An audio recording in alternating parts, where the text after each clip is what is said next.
Good evening, everybody, and welcome back to another edition of Are You In? Now, I was going to put this out yesterday, but due to this weekend, I didn't get a lot of sleep, and it was making me feel a little bit off. So, I took the day off from this so that I could rest up and be ready for another Are You In to throw in your face. I am super excited to talk about this particular album.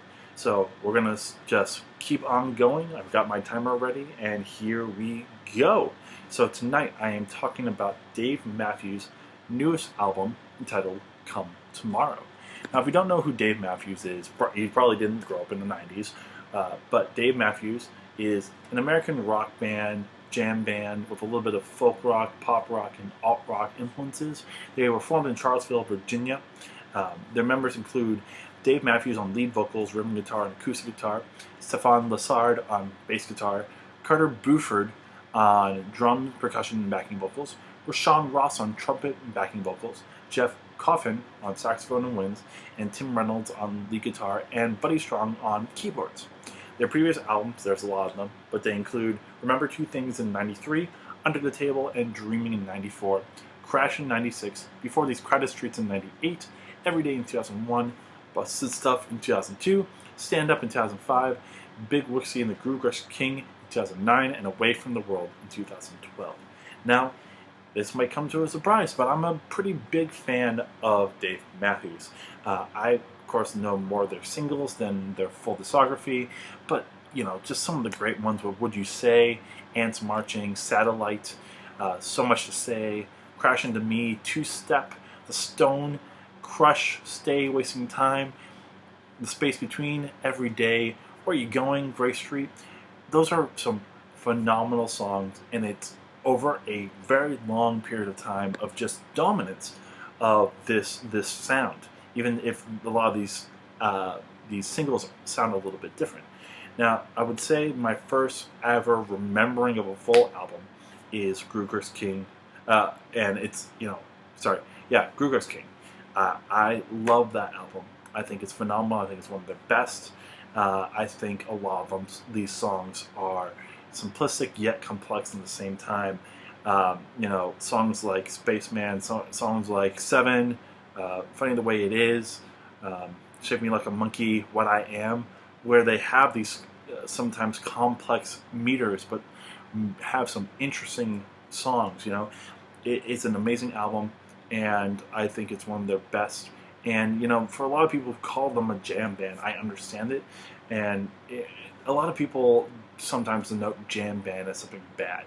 And I honestly don't think that's the case. I think in order to become a better band and a more cohesive band and want to push boundaries, you have to jam. You have to get better. So I don't think the idea of a jam band is a bad thing. If anything, it makes people push farther with their music and not settle on tried and true ideas. And that's what I love about this band, is that even though they've been going through so many different albums, they still were able to put out an amazing album in 2009. And not even including You and Me, that's another amazing song on that album. The fact that they've been able to get better over the years. Now, I don't remember much of Away from the World, but I do remember liking it. And it came as a shock to me, honestly, that it's been 6 years since they put out a new album. Though this one's a little bit weird. I was hugely excited for this album when I found out that it was coming out, and then I read into it, and this is an interesting case. So this album has a bunch of songs from previous live shows that they've been doing over the years, and they span from some songs coming from 2017 all the way from songs from 2006. Now, none of the songs are from this are on this album, and I'll talk about them when I start the review. But the thing is, you get a couple of live versions, and you get a couple of produced songs. And in terms of this, there's actually 4 different producers on this album. You have John Alagia, Mark Basson, Rob Cavallo, and Rob Evans. All 4 of them work together to re-record a lot of these songs and produce these songs. So it's interesting to me because it's 4 main producers working on this and coming up with their own ideas, and I think it's a really cool idea. So after going through this, what do I think? So First off, for Dave Matthews fans, um, for what you want to know is that there are 9 songs that are from prior live shows. So we have "Do You Remember" that debuted in 2017, "Again and Again" that's appeared on set lists since 2016. You have "Samurai Cop" or "Joy Begin" um, that's also been since 2016. You have "Here on Out" that has been since 2016. You have "Black and Bluebird" and "Virginia in the Rain" that's been around since 2015. You also have "Can't Stop" and "Idea of You" that have been around since 2006. And then this other interlude song called "BKD KD KDDD" that's also been around. So those 9 songs have been around before. So you also have, so the 5 songs that are new is "That Girl Is You," "She," it would also be "Come On, Come On," "Come Tomorrow," and "When I'm Weary." So those are the 5 that are new. For those who have already been associated with these songs and want to know exactly those ones. So the other thing about this is that you'll hear certain people who are on this album that aren't around anymore. So that would be Roy Moore, who is on saxophone on "Can't Stop" and "Idea of You."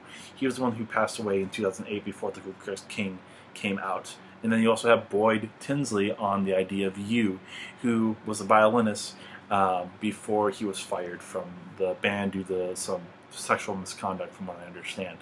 So that's more of the background stuff. But now, let's dive into the actual music. I really, really like this album. I love the diversity of sound on this album. You get a lot of course, funky songs that you are used to, very jam bandy and very funky songs from that you're used to in terms of this band. Songs like "Can't Stop," which is an awesome, just sounding song. From love the drum beat. I love the main guitar line that has a little bit of chromatic approach to it. I love the horn lines. Just love the music on that one. You got a song like "She," which is very powerful and uses a lot of interesting time signatures on there. You got mostly the 9/4 time verses, where it's 5/4 for one measure and then 4/4 for another measure, and it feels really awesome on the drum beats. It also has a nice little chord progression of F sharp, D, A, C sharp minor, F sharp, D, and B minor to make for some very interesting harmonies on the chorus. I love that. You got a song that's really funky on "Again and Again," which is one of my favorites. I love the 6/8 feel of the song. I love the fact that it uses modal mixing to go between E flat minor on the choruses and E flat major on the verses. It has a nice little bass line of E flat F G, E flat G flat F, E flat on the bass on the choruses, which makes for a nice little touch, especially that G flat F E flat. It has a nice little funky guitar solo. It has this little tinge thing that cues you for when it's going to go from minor to major, when it does this sus on the A flat to the major G, the major third. That would let you know that you're going into the major. Really cool thing. You got a song like "Come On, Come On," which is a little but you have a kind of Jack Johnson-esque song in "Do You Remember," which is a little bit funky as well, but has this very simplistic guitar line, which gives you a little bit of like that Johnson feel. Now, those are a bunch of funky-ish songs, but then you also get something a little bit more sedated and subdued, like "Here on Out," which is mostly just acoustic guitar, and I really love that feel of it. You have a really cool line that is, I believe it's always 12 beats long, where throughout that it uses this bass line of D, G, C sharp, F sharp, B, A, E, F sharp, G, A, C sharp, between those 12 beats in the verses. And then it uses also 4/4 feel and 6/8 feel. But what I love about it is it's simplistic but also complex in its ideas as well. So it comes off as this very simplistic sound, yet can be very complex in nature. Um, Beautiful. There's a lot of interesting string lines in there as well, and just a beautiful sedated song. You also have a song like Virginia in the Rain, which is a slow building song, 6 minutes long, which has this B flat, A, F minor, and C chord progression that I think is really cool, especially with the F minor going to the C, because that means you have an F going to an E and an A flat going to a G, so you have this nice little half step approach while you're also keeping that C. It's very subdued, and I like it because of it helps build this nature of the Virginia in the Rain. And the only thing that I don't like about it is I wish it built a little bit more over time. That's the only thing. And you even have a nice little closer of When I'm Weary, which is literally this beautiful piano piece that is just piano and strings, and it's a nice little ender after everything that goes on through this album.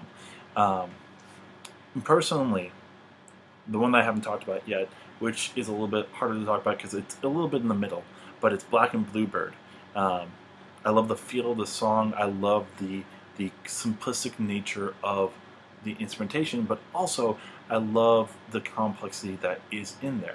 So you have, in the verses, you have this part that's 21 beats long, that's divided into 3 measures of 5/4 and then one of 6/4. So you have 1, 2, 3, 4, 5, 1, 2, 3, 4, 5, 1, 2, 3, 4, 5, 1, 2, 3, 4, 5, 6, and then it goes back in. And during that, you have this interesting guitar line, as well as some interesting bass parts, a nice drum part. Though it's weird that it starts with an electric drum part, I don't get it, but it's all right. I love the feel, and there's some nice horn lines. There's a nice soprano sax solo, and it is one of my favorites, not just for the music. And this is where we get into a little bit of the lyric work. I think a lot of these lyrics are not great. I've never noticed whether or not Dave Matthews has a lot of good lyrics, but I don't think a lot of these ones are great. A lot of these songs either boil down to songs about love, songs about lust, or songs about childhood and nostalgia. And this is the only one that kind of eschews those themes.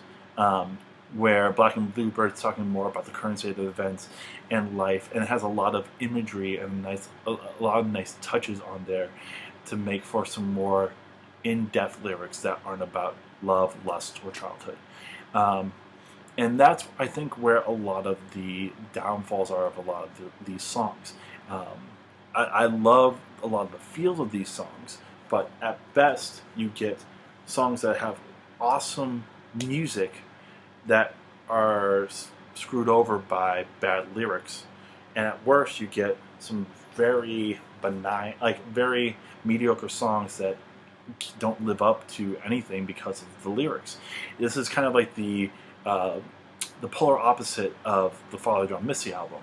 You had a lot of songs that are very simplistic in nature, but awesome lyrics on Father John Misty, whereas you have a lot of interesting music, but a lot of kind of subpar lyrics. So songs like Can't Stop, I love the feel, but I don't think it works very well in terms of lyrics. It's like his free-form nature on this song makes it so that a lot of these lyrics don't hit where they need to. And they're kind of just go from unoriginal to just awkward in general. Songs like She, it has some of the better lyrics on it, just talking about the power of this particular woman, and just like how her power has all this majestic to it, and it works very well with the music behind it. But other than that, not really great in terms of lyrics. Virginia Rain, not bad. It pictures a night of just running around in the Virginia rain, which can work. Uh, but other than that, it's all right. Again and again, the only thing that, like, this is one of my favorite songs, and I know that it's some of the worst lyrics. And honestly, um, after hearing so many songs of him being infatuated by a certain woman, these lyrics kind of just lose their meaning. But the music but itself makes up for that. But that Black and Bluebird is the one that just works so well. Um, that you, both lyrically and musically, that it just has to stand out for me. Once we get to the latter half of the album, you kind of get to a point where it's not like the last four songs, kind of simplistic in nature, and it gets to a point where you aren't hearing anything different other than When I'm Weary. So like, Come On, bad lyrics. The only interesting part to me are some of the string parts, and this nice little progression of the pre-chorus of B, G, D over F sharp, and C sharp minor, which makes for some interesting harmonies. Like I said, Do You Remember? A nice little song, but one that doesn't really bring much to the table other than interesting color change in the bridge. Come Tomorrow, nice little song talking about the new generation getting a time to learn and grow and changing the world for the better. But other than some interesting string parts and some nice snare drum, you're not really getting much else from it. The one that I haven't talked about yet, well, actually two, Samurai Cop, the beginning song, which is, I believe, their only single so far from this album. It's not really great to me. It's not a great opener. It's not bad, but other than some interesting drum parts, a nice guitar line, it just doesn't work for me. I don't know what it is. I think it might be just the offbeat work of these just long anticipated phrases from Dave on each of these song, like, parts of this, the verse and the choruses, that just don't really work for me, and I'm trying to figure out why. But for me, it just isn't a great opener when you compare everything else on there. Also, why is this song called Samurai Cop? It's a song about coming into the world and being born and, like, just all that stuff. So why the heck is it called Samurai Cop? Just wondering about that one. But the other song on here that I haven't really talked about, actually, are two. Idea of You, interesting song that kind of has staples of like DMB, like pretty quintessential DMB, and then it has this kind of very pop rockish drum part in the chorus, which is weird to me. I don't know exactly why it's there, but it just, for some reason, it feels a little bit weird in terms of the style. Still, not a bad song. And then finally, the worst song on the album for me is The Girl Is You. Nothing really there. It's very simple, and the lyrics aren't great. And there's something about the way that Dave uses his falsetto, which is something new that I'm not used to, that's on a lot of these songs, and a lot of the times it works. A lot of these songs that have this falsetto on there, from Here On Out, Can't Stop, Samurai Cop uses it. She has a little bit of it, I believe. Again and again, beautiful falsetto part in the chorus. Let's see. When I'm Weary, beautiful falsetto work on that song. But this is honestly the only one that doesn't really work in terms of his falsetto, and it's because of these long drawn out parts, and it's just drawn out and over the top on parts of the falsetto, and then he gets to a higher part, which, you know, it would work in theory, but because it's so drawn out and over the top, it just makes me want to not listen to this song, especially because of the simplistic instrumentation and the repetitive nature of it. You're kind of left to just listen to these mundane lyrics and mundane vocals. It's the only song that honestly is not great to me. It also has a nice little catchy interlude, like I said, BKD, KDD, which is a song that I wish was a little bit longer. It was only like 28 seconds. So it's a fun one. It's a funky one. I would love to see what it could have also been. Also, When I'm Weary, I wish was a little bit longer because I really like that one as well as a closer. But overall, I really, really like this album. I really like the diversity of it. I really like the fact that they're still able to come up with very interesting ideas, even though they've been around since '93.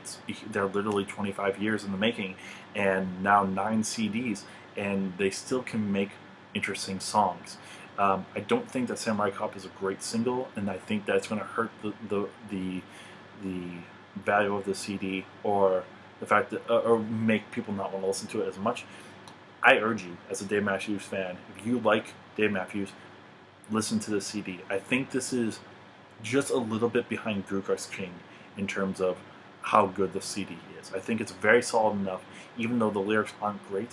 The music enough makes it interesting enough for me to be able to be like, yeah, this is close to the top 10 so far.